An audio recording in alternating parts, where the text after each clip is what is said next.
Have you ever eaten a Zinger burger with a sanitary pad inside? If you love burgers, you must watch this video until the end. There is a food in this world that once you taste it, you will never forget it. And one woman tried to destroy it with something so filthy that when the truth came out, the entire market wept. For 10 full years, only one person in the whole of a bad market could make it. Her name was Mama Kehnchi, and her Zinger burger was what people called heaven between two buns. The burger was golden, crispy on the outside, juicy on the inside. The chicken was marinated in a blend of spices that nobody could name but everybody could feel, a warmth that spread from your mouth to your chest to your fingers, making you close your eyes on the first bite. The sauce was creamy with a hidden kick. The lettuce was always fresh. The bun was soft, toasted just right, never soggy. It was perfect in a way that no kitchen in the world could explain. Mama Kehnchi had been making Zinger burgers in this same spot in a bam market for over 10 years.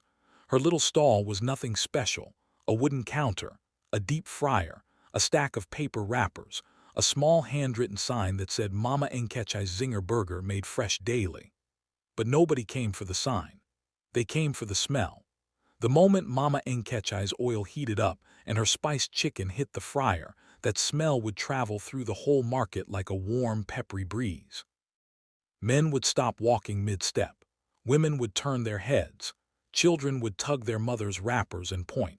Mama Kehnchi is frying her Zinger burger was not like other people's Zinger burger. It was not too oily, not too dry, not too spicy, not too plain. It was exactly right, like it had been calculated by someone who understood something deep about joy. People tried to describe it. One woman said, "It tastes like the first day of Harmattan."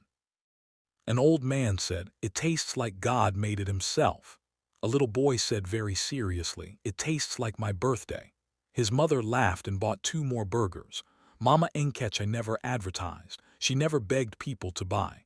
She just arrived every morning at 6 a.m., set up her stall, lit her fire, and started preparing. By 8 a.m. there was already a line. By noon, most days she was sold out. She was always calm, always smiling, always respectful to every customer, whether they were buying 1 burger or 20. "God gave me these hands," she always said when people asked her secret. "I just use them." For 10 years she cooked. For 10 years she sold. For 10 years her business grew.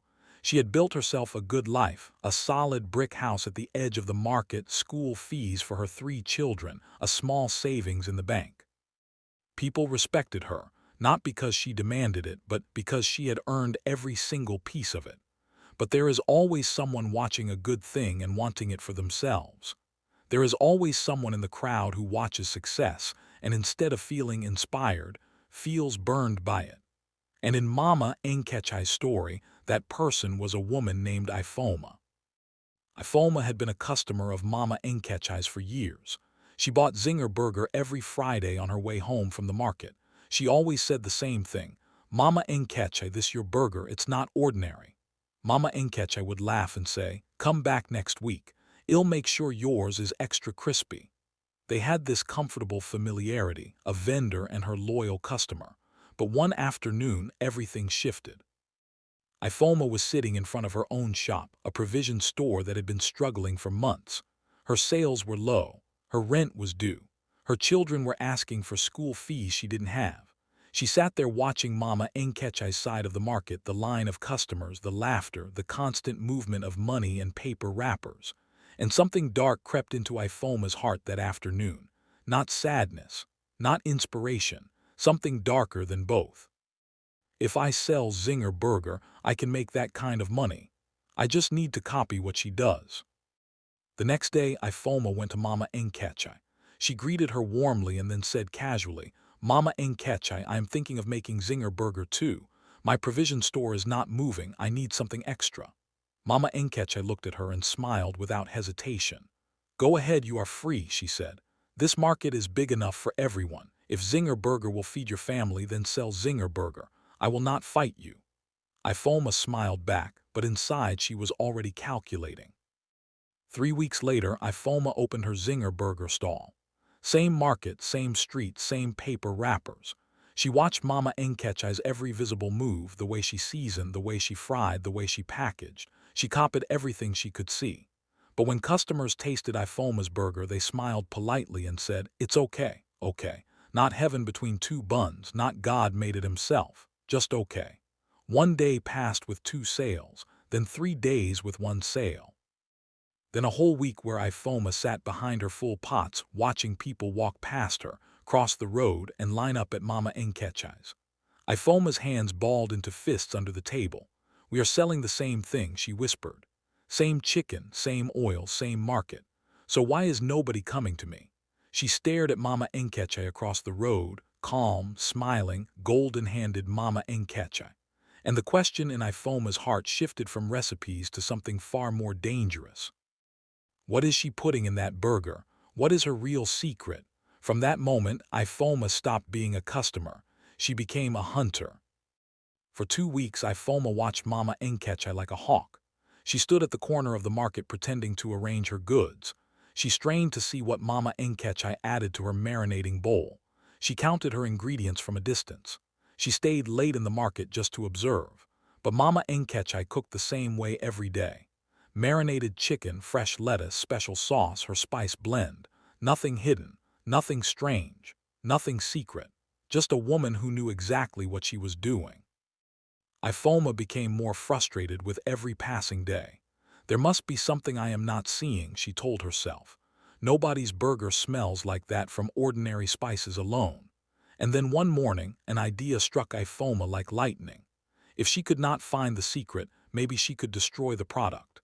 That day, Mama Nkechi's big marinating bowl was sitting on her table, already filled with seasoned chicken ready for the fryer. Mama Nkechi stepped away briefly to attend to a customer who had come to pay a debt. Ifoma moved fast. She reached into her wrapper and pulled out a small folded paper. Inside was a dark bitter powder she had purchased from a roadside herbalist the night before. The herbalist had told her it would ruin the whole batch, make it taste terrible. Ifoma glanced left, glanced right. No one was watching. She quickly tipped the powder into the marinade, stirred it with her finger, and walked away quickly, her heart pounding with guilt and excitement mixed together. That afternoon, Mama Nkechi fried and sold her Zinger burgers as usual. Customers lined up, burgers were wrapped, money exchanged, smiles everywhere, not a single complaint, not one person said anything was wrong. Ifoma watched with disbelief. She bought a burger herself and bit into it.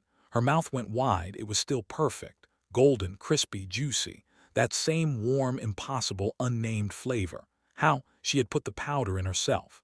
She had watched it dissolve into the marinade. She sat behind her store for a long time, staring at the burger in her hand. Then she noticed something else. Her own Zinger burger, which she had also prepared that morning using her usual recipe, was drawing flies. By afternoon, it had gone completely soft and smelly. The few customers who had bought it came back to complain. One old man spat it out publicly. "This burger is rotten. What did you put in this thing?" Ifoma sat there in burning shame. She had put the powder in Mama Nkechi's marinade, but it was her own burger that had been destroyed. She went home that night shaking. She could not sleep. But instead of stopping, instead of asking herself what kind of woman she was becoming, Ifoma decided to go deeper. A week later, Ifoma packed up her Zinger burger stall. She told people she had given up on the business. Then she went to Mama Nkechi. She bent her head respectfully and said, "Mama Nkechi, please, I have failed in my own business. I have no money. My children are suffering. I am begging you, please let me work for you. I will wash your pots. I will wrap your burgers. I will do anything. Just please help me." Her voice cracked on the last word. She looked genuinely broken. Mama Nkechi studied her for a moment, then she sighed. "Ifoma, I have always worked alone. I don't like confusion in my business. I love my peace." "I will not bring confusion," Ifoma said quickly. "I swear it." After a long pause, Mama Nkechi nodded. "Okay, come tomorrow morning." So Ifoma entered Mama Nkechi's kitchen. The very place she had been trying to destroy from the outside, she was now standing inside. She washed pots, she wrapped burgers, she greeted customers, she swept the stall. And all the while she watched, with the sharp, desperate eyes of someone searching for something they were terrified they would never find. She watched Mama kehnchi measure her spices. She watched which sauces she reached for. She watched how long she marinated the chicken. She watched the temperature of the oil. She watched everything. Days passed. Weeks passed. And Ifoma saw nothing. No secret ingredient. No special bottle.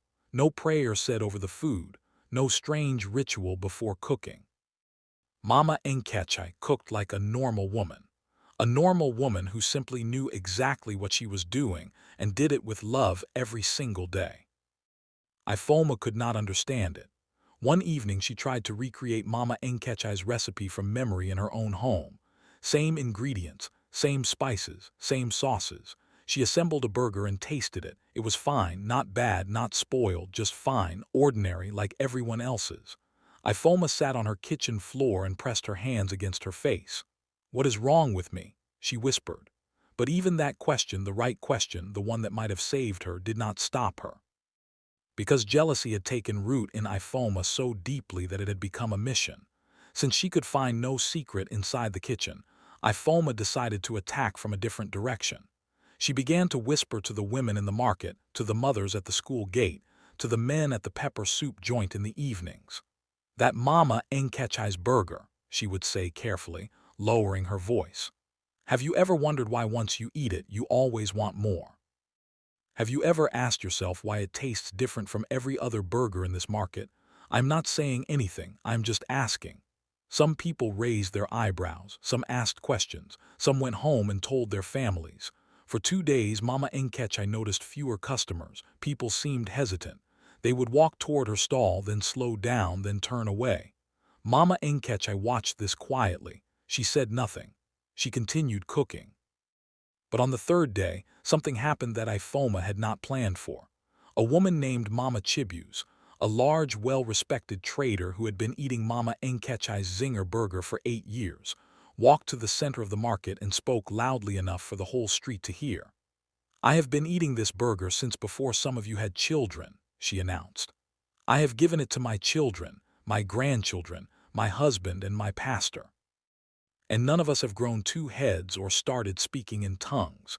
If anybody is spreading stories about this woman's food, find something useful to do with your mouth." The market erupted in laughter. People who had been hesitating came back. New customers arrived, curious about the fuss. The line at Mama kehnchi's stall that day was the longest it had been in a year. Mama kehnchi had to send her daughter home to bring more supplies. And Ifoma, who had been watching from her position inside the stall, stood there with a frozen smile on her face. The lie had grown backward. It had watered the very garden she wanted to burn. 2 weeks passed. The market had moved on. People had forgotten the rumors. Mama kehnchi's Zinger burger continued selling exactly as it always had, but Ifoma had not moved on. Ifoma had been planning. One morning, Mama kehnchi was called away from her stall to speak with the market chairman about the upcoming trade fair. She asked Ifoma to watch the stall for 20 minutes. "Just make sure nobody touches the marinating chicken," she said. "I will be back shortly." "Of course, Mama kehnchi," Ifoma said with a warm smile. "Go, I will take care of everything." The moment Mama kehnchi turned the corner and disappeared from sight, Ifoma's smile dropped completely. She glanced around the stall. The market was busy, people walking, vendors shouting, children running. Nobody was paying attention to her. She reached deep into her bag, and she pulled out a used sanitary pad. Yes, you heard that correctly. In her jealousy, in the darkness that had taken full possession of her heart, Ifoma had decided that if she could not destroy the business with poison or rumors, she would destroy it with shame. She would put this filthy thing inside Mama kehnchi's marinating bowl. And then, when customers were eating and money was exchanging hands, she would call people over and expose it. She would scream it out loud for the whole market to hear. She would ruin Mama kehnchi's name forever. One humiliation. One moment. 10 years of reputation destroyed. That was her plan, with shaking hands. Ifoma pushed the pad deep into the large marinating bowl, burying it under the seasoned chicken. She looked around once more. No one had seen. She stood back, exhaled, and waited for Mama kehnchi to return.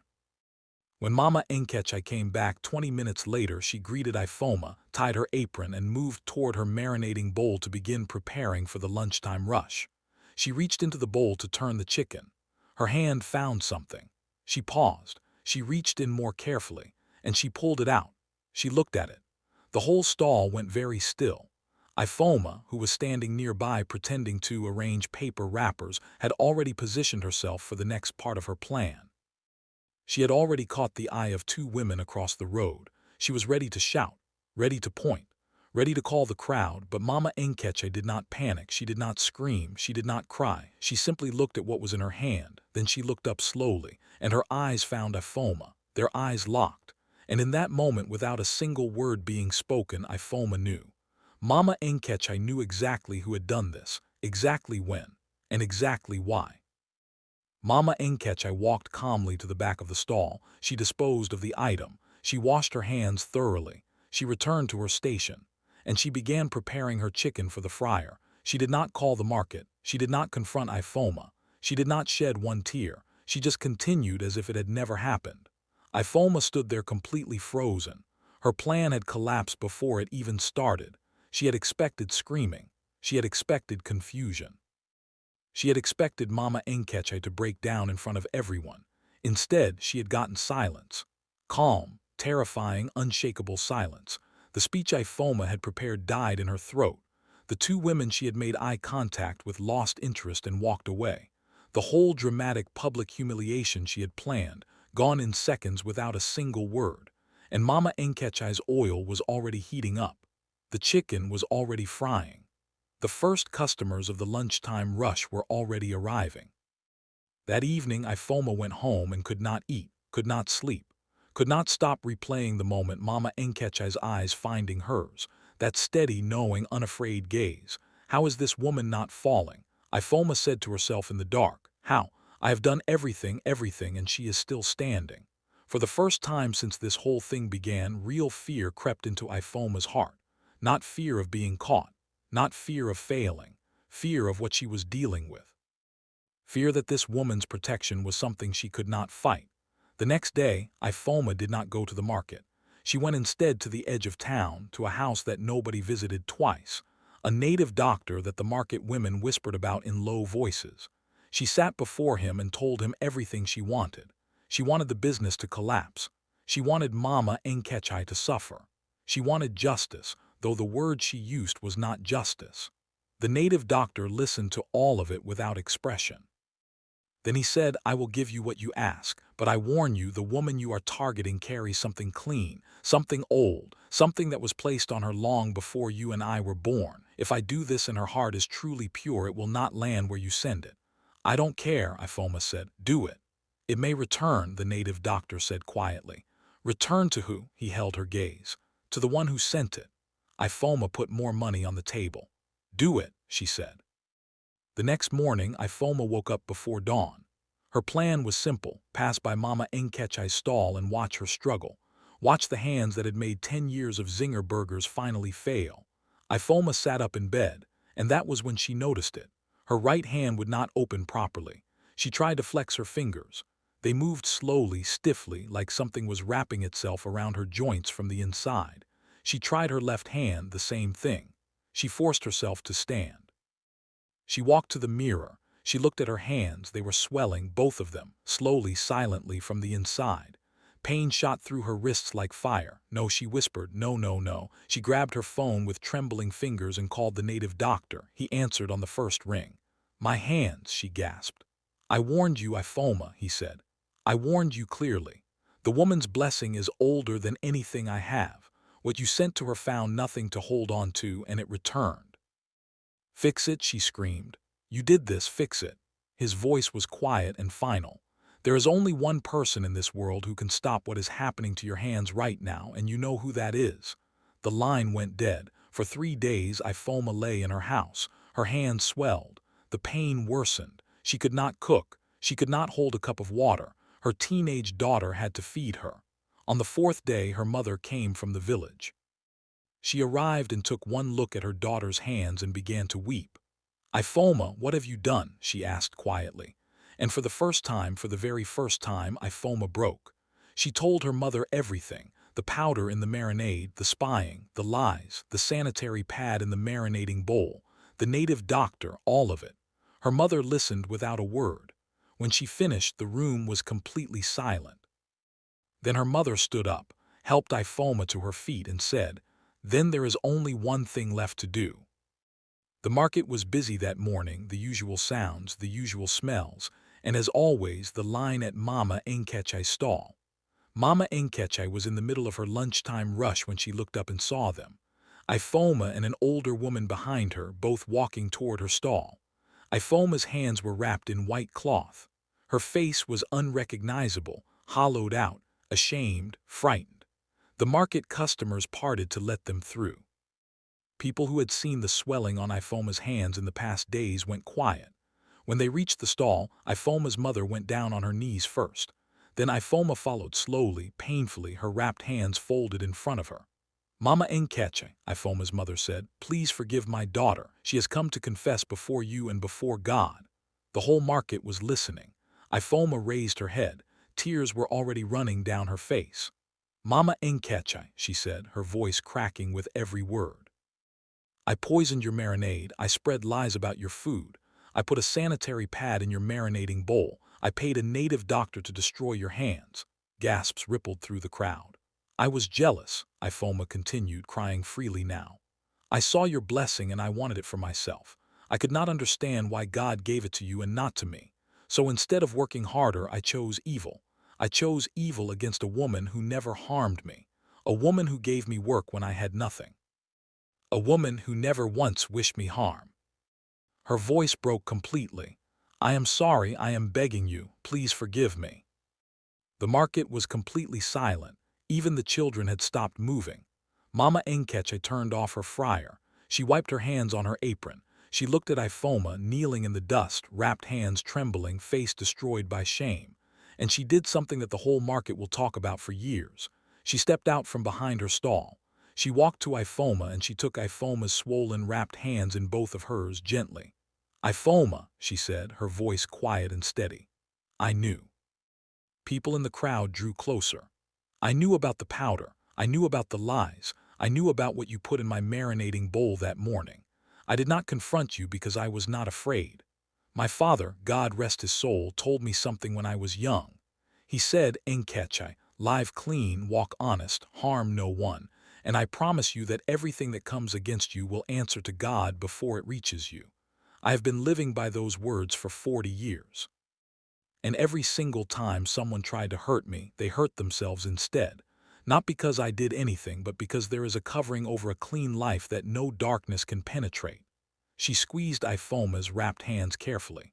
"I forgive you, Ifoma. From my whole heart I release you. I hold nothing against you." Ifoma cried so hard she could barely breathe. Her mother beside her was weeping too. Several women in the crowd were wiping their eyes. One old man turned away and coughed, in that way that men cough when they don't want you to see that they are moved. Mama Kehnchi helped Ifoma to stand. She called a market neighbor to bring water and food for both of them. Then she returned to her stall, relit her fryer, and continued cooking. 3 days after the confession, Ifoma's swelling began to go down. By the end of the week, her hands had healed completely, as if they had never been touched. Ifoma packed up her things and moved to her mother's village. She was not driven out. No one chased her. No one publicly shamed her further. She left because she could not look at herself in the same market anymore. She needed to start again somewhere quiet, somewhere she could decide what kind of woman she wanted to become. Some people said she eventually opened a small food stall in her mother's village. Nothing spectacular, but honest, clean, her own. And Mama Kehnchi, the story of that morning, the kneeling, the confession, the forgiveness, spread through the town like warm air. New customers came just to meet the woman they had heard about. Old customers told their children. A journalist from a local paper wrote a piece. A radio station invited her on a morning show. She had to hire 2 young women to help her keep up with the orders. She still arrived at 6 a.m. every morning. She still prepared her chicken with the same calm, unhurried hands. She still smiled at every customer the same way, whether they were buying 1 burger or 20. and her Zinger burger still tasted exactly the same. Golden, crispy, juicy, perfect. That warm, impossible, unnamed flavor that made you take another bite before you had finished the first. There is something I want you to understand before we close. Mama kehnchi did not win because she was lucky. She did not win because she had more money or more connections or more time. She won because of one thing, one simple, powerful, undefeatable thing. She lived clean. She was not perfect. No woman is. But every morning she woke up and made the same choice: to harm no one, to cheat no one, to wish evil on no one. And that choice built something around her that no powder, no lies, no sanitary pad in a marinating bowl, and no native doctor in the world could touch. And Ifoma had the same hands, the same market, the same ingredients. She could have built the same thing. She could have tried, really tried, and found her own version of success. But jealousy is a thief. It does not just destroy your peace. It steals your time. It steals the years you could have spent building while you were busy trying to destroy. If you are watching this right now and you have been working hard, doing good things, living right, building something real, and people around you cannot understand why God keeps blessing you, let them be confused. Let them watch. Let them wonder. Let them try everything they want to try. Because what is built on a clean heart cannot be pulled down by dirty hands. The covering is real. The moral of this story is simple. Jealousy does not destroy its target. It destroys the one who carries it. And a clean life is not just a good way to live. It is the strongest protection in the world. If this story blessed you today, if it spoke to something real in your life, please give it a like right now. It takes 2 seconds and it helps this story reach more people who need to hear it. If you are not yet subscribed to Stories by Len, please do that right now and turn on your notifications. Every week I bring you stories like this one, stories about real life, real people, real protection, and real consequences. And I want to hear from you in the comments. Have you ever watched God protect you in a way you couldn't explain? Have you ever had someone try to destroy what you were building and watched it fail? Tell me your story. I read every single comment. Please share this video with someone today, someone who is working hard and needs the reminder that their clean hands are their covering. Thank you for watching until the very end. I will see you in the next story.